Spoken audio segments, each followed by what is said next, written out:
Breaking news చూస్తున్నాం. దేశవ్యాప్తంగా corona danger bells మోగిస్తుంది. ముఖ్యంగా తెలుగు రాష్ట్రాల్లోనూ విస్తరిస్తుంది కరోనా. తెలంగాణలో 50కి పైగా యాక్టివ్ కేసులు నమోదయ్యాయి. గత 2 వారాలుగా 6,344 శాంపిల్స్ సేకరించినట్టుగా తెలుస్తుంది. 118 ల్యాబ్స్లో కరోనా టెస్టులు కొనసాగుతున్నాయి.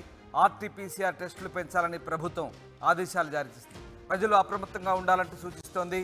భూపాలపల్లి జిల్లాలో కరోనా టెన్షన్ నెలకొంది. ఒకే కుటుంబంలో 5గురికి పాజిటివ్ నమోదైనట్టుగా తెలుస్తుంది. వరంగల్ ఎంజీఎం ఆసుపత్రిలో ప్రస్తుతం చికిత్స పొందుతున్నారు. ఇక అటు ఏపీలోనూ కేసులు పెరుగుతున్నాయి. ఏపీలో 23కు చేరింది కరోనా కేసుల సంఖ్య. ముఖ్యంగా విశాఖ, విజయవాడలో కేసులు పెరుగుతున్నాయి. విశాఖలో 17కు చేరింది కోవిడ్ కేసుల సంఖ్య.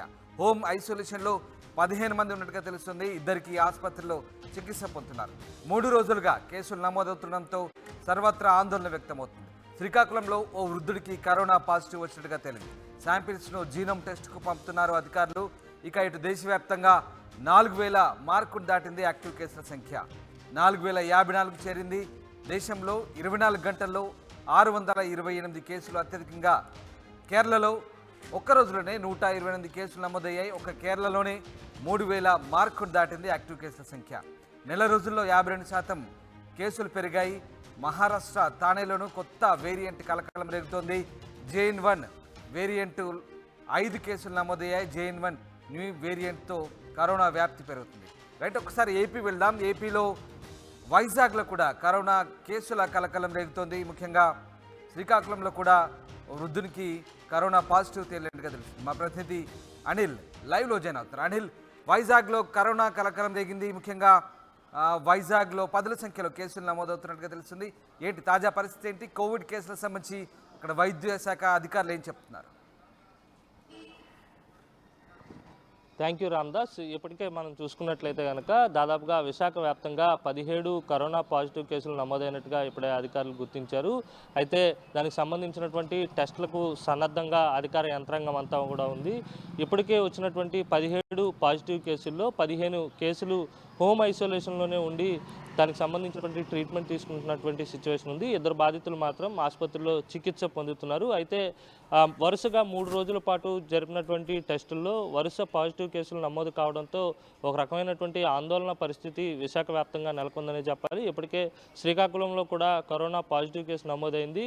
తొలుత 52 ఏళ్ల వ్యక్తికి విశాఖలో కరోనా పాజిటివ్గా నిర్ధారణ జరిగింది. ఆ తర్వాత పరీక్షలు నిర్వహిస్తున్నటువంటి వరుస క్రమంలో ప్రతిరోజు కూడా పాజిటివ్ కేసులు 4, 5 అలాగే 7 పాజిటివ్ కేసులు చొప్పున అలా వరుసగా నమోదవుతున్నటువంటి నేపథ్యంలో గడిచిన వారం రోజులుగా కరోనా హడావిడి అనేది చాలా ఆందోళనకు గురి చేస్తుంది. ఎందుకంటే దాదాపుగా ఇప్పటికే పండగల సీజన్ మొదలైనటువంటి నేపథ్యంలో సామూహిక కలయికలు ఉంటాయి కనుక ప్రతి ఒక్కరూ కూడా ఇటు చర్చిలకు వెళ్ళడం, ఈరోజు క్రిస్మస్, అలాగే చర్చిల్లో కావచ్చు లేకపోతే ఇతరత్ర ప్రాంతాల్లో షాపింగ్ మాల్స్లో కూడా ప్రజలు పెద్ద ఎత్తున గుమిగూడి ఉన్నటువంటి నేపథ్యంలో కరోనా విస్తరించే అవకాశం ఎక్కువగా ఉంటుంది. తగు జాగ్రత్తలు తీసుకోవాలని ఇప్పటికే జీవీఎంసీతో పాటు వైద్య ఆరోగ్య శాఖ ఉన్నతాధికారులు కూడా సూచించినటువంటి నేపథ్యంలో ప్రజలు కూడా అప్రమత్తంగా ఉండాలని చెప్పి వైద్య శాఖకు సంబంధించినటువంటి అధికారులు చెప్తున్నటువంటి సిచ్యువేషన్ ఉంది. ఓవరాల్గా చూస్తే కనుక కరోనా మహమ్మారి చాప కింద నీరులా విస్తరిస్తుందనే చెప్పాలి. దేశవ్యాప్తంగా కూడా కరోనా విస్తరణ అనేది అత్యంత వేగంగా కొనసాగుతుందని చెప్పాలి. వేరియంట్ను గుర్తించలేనప్పటికీ కూడా ఇప్పటికే జీనోమ్ సీక్వెన్సింగ్కి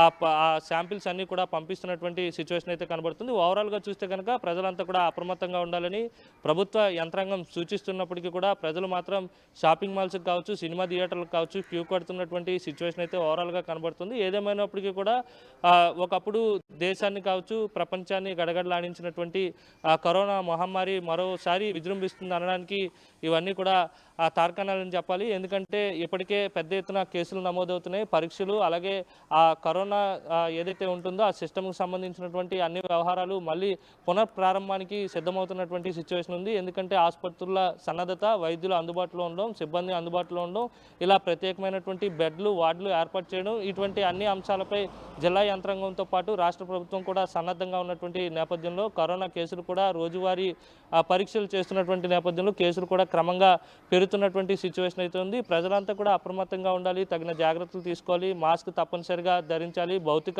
దూరం పాటించాలి, అలాగే చేతులు శుభ్రంగా ఉంచుకోవడం, అలాగే పరిసరాలు శుభ్రంగా ఉంచుకోవడం వంటి గత అనుభవాల దృష్ట్యా ఆ జాగ్రత్తలన్నీ కూడా తీసుకోవాల్సిన అవసరం ఎంతైనా ఉంటుందని మున్సిపల్ శాఖకు సంబంధించినటువంటి అధికారులు కావచ్చు, వైద్య ఆరోగ్య శాఖకు సంబంధించినటువంటి అధికారులు కూడా సూచిస్తున్నారు.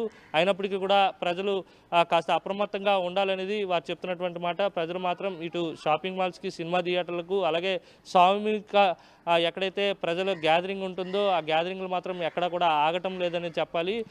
తగు జాగ్రత్తలు కూడా తీసుకోవాలని చెప్పి ఇప్పటికే సూచిస్తున్నారు. ఇప్పటికే హోమ్ ఐసోలేషన్లో ఉన్నటువంటి వారిని కూడా చాలా ఇప్పటికే గుర్తించి అక్కడ ఉన్నటువంటి ఆ కంటైన్మెంట్ జోన్ పట్ల కూడా చాలా జాగ్రత్తలు తీసుకుంటున్నారు. అలాగే కాంటాక్ట్లో ఎవరైతే ఉంటున్నారో వారి ఆరోగ్యం పట్ల కూడా స్థానికంగా ఉండేటువంటి వైద్య ఆరోగ్య శాఖ అధికారులు పటిష్టమైనటువంటి జాగ్రత్తలు అయితే తీసుకుంటున్నటువంటి సిచ్యువేషన్ ఉంది. ఓవరాల్గా చూస్తే కనుక ఇప్పటి వరకు 17 కరోనా కేసులు ఉత్తరాంధ్ర వ్యాప్తంగా నమోదైనటువంటి పరిస్థితి అయితే ఉంది రామదాస్. ఇకపై ప్రతిరోజు కూడా ఆర్టీపీసీఆర్ టెస్టులతో పాటు ర్యాపిడ్ టెస్టులు కూడా నిర్వహించబోతా ఉన్నారు. అందులో వచ్చినటువంటి పాజిటివ్ టెస్ట్గా ఎవరికైనా నిర్ధారణ జరిగితే దాన్ని జీనోమ్ సీక్వెన్సింగ్కి పంపించి వేరియంట్ను కూడా గుర్తించే ప్రయత్నం అయితే అధికారులు చేయబోతా ఉన్నారు. ఏదేమైనప్పటికీ కూడా ప్రజలంతా అప్రమత్తంగా ఉండాలని ఆర్టీవీ కూడా విజ్ఞప్తి చేస్తుంది Ramdas. Right, thanks for the update Anil. ఇది మొత్తం మీద ఏపీలో ఇటు రెండు తెలుగు రాష్ట్రాలు తెలంగాణలోను ఏపీలోను యాక్టివ్ కేసుల సంఖ్య పెరుగుతుంది. తెలంగాణలో 50కి పైగా యాక్టివ్ కేసులు ఉన్నట్టుగా తెలుస్తుంది. గత 2 వారాలుగా 6,000కు పైగా శాంపిల్స్ సేకరించారు. ఆర్టీపీసీఆర్ టెస్టులు కూడా పెంచాలని ప్రభుత్వం ఆదేశించింది. అందరూ అప్రమత్తంగా ఉండాలని చెప్తోంది. ఇక భూపాలపల్లి జిల్లాలో ఒకే కుటుంబంలో 5గురికి పాజిటివ్ వచ్చినట్టుగా నిర్ధారించారు. ప్రస్తుతం వాళ్ళంతా కూడా ఎంజీఎం ఆసుపత్రిలో చికిత్స పొందుతున్నారు. ఇక ఏపీలో 23కు చేరింది కేసుల సంఖ్య. విశాఖ, విజయవాడలో కేసులు పెరుగుతున్నాయి. విశాఖలో 17కు చేరాయి కోవిడ్ కేసులు. హోమ్ ఐసోలేషన్లో 15 మంది ఉన్నారు. 2కి ఆసుపత్రిలో చికిత్స పొందుతున్నారు. 3 రోజులుగా కేసులు పెరుగుతున్నాయి. సర్వత్రా ఆందోళన వ్యక్తమవుతుంది. శ్రీకాకుళంలో ఓ వృద్ధుడికి కరోనా పాజిటివ్ వచ్చినట్టుగా తేలింది. ఈ శాంపిల్స్ అన్నింటినీ కూడా జీనోమ్ టెస్ట్కు పంపుతున్నారు అధికారులు. మొత్తం మీద దేశవ్యాప్తంగా అయితే ఇప్పటికే 4,000 మార్కునైతే దాటింది కరోనా కేసుల సంఖ్య. సో ప్రజలంతా అప్రమత్తంగా ఉండాలి, తగు జాగ్రత్తలు తీసుకోవాలి. ముఖ్యంగా 60 సంవత్సరాలు దాటిన వాళ్ళు కూడా ఎక్కువ జాగ్రత్తలు తీసుకోవాలి, మాస్క్ను పెట్టుకోవాలంటూ ఆరోగ్య శాఖ అధికారులు అప్రమత్తం చేస్తున్నారు. తగు సూచనలు కూడా ఇస్తున్న పరిస్థితి.